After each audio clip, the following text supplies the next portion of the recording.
নতুন সংসদ সদস্যদের শপথ আগামী বৃহস্পতিবারের মধ্যেই হতে হবে। প্রধান নির্বাচন কমিশনার নতুন সংসদ সদস্যদের শপথ পড়ালে সংবিধান অনুযায়ী মঙ্গলবারের আগে শপথ হচ্ছে না। আন্তরিক স্বাগত জানাচ্ছি। সংবিধানে নতুন সংসদ সদস্যদের শপথ পড়ানোর দায়িত্ব আগের সংসদের স্পিকারের, কিন্তু এর আগের সংসদের স্পিকার ডক্টর শিরীন শারমিন চৌধুরী 2024-এর গণঅভ্যুত্থানের পরপরই রাষ্ট্রপতি বরাবর পদত্যাগপত্র পাঠিয়ে দেন এবং রাষ্ট্রপতি তার পদত্যাগপত্র গ্রহণ করেন। 2024 সালের 2 সেপ্টেম্বর এ সংক্রান্ত গেজেটও প্রকাশ হয়। সংবিধানের 74 অনুচ্ছেদ অনুযায়ী স্পিকার পদত্যাগ করলে সেই আসন শূন্য হলে ডেপুটি স্পিকার ভারপ্রাপ্ত দায়িত্ব পালন করবেন।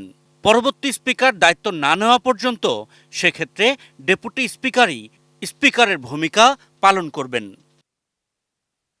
বিগত সংসদের ডেপুটি স্পিকার শামসুল হক টুকুর বিরুদ্ধে আন্তর্জাতিক অপরাধ ট্রাইব্যুনালে বিচার চলছে।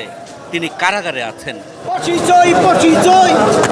সেক্ষেত্রে তাকে মুক্তি দিয়ে শপথ পড়ানোর সাংবিধানিক সুযোগ আছে, কিন্তু জুলাই গণঅভ্যুত্থানে পতন হওয়া আওয়ামী লীগের কারো কাছে নতুন সংসদ সদস্যরা শপথ নেবেন কিনা এই প্রশ্ন সামনে এসেছে।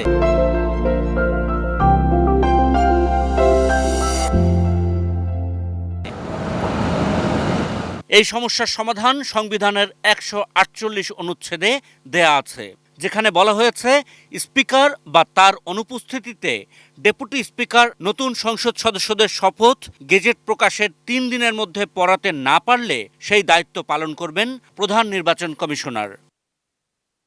অর্থাৎ প্রধান নির্বাচন কমিশনার নতুন সংসদ সদস্যদের শপথ পড়াতে চাইলে গেজেট প্রকাশ হওয়ার পর অন্তত 3 দিন অপেক্ষা করতে হবে।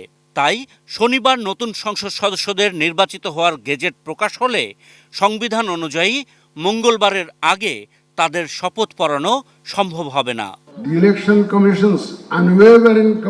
গেজেট প্রকাশের 3 দিন পর প্রধান নির্বাচন কমিশনারই নতুন সংসদ সদস্যদের শপথ পড়ানোর সাংবিধানিক দায়িত্বপ্রাপ্ত ব্যক্তিতে পরিণত হবেন।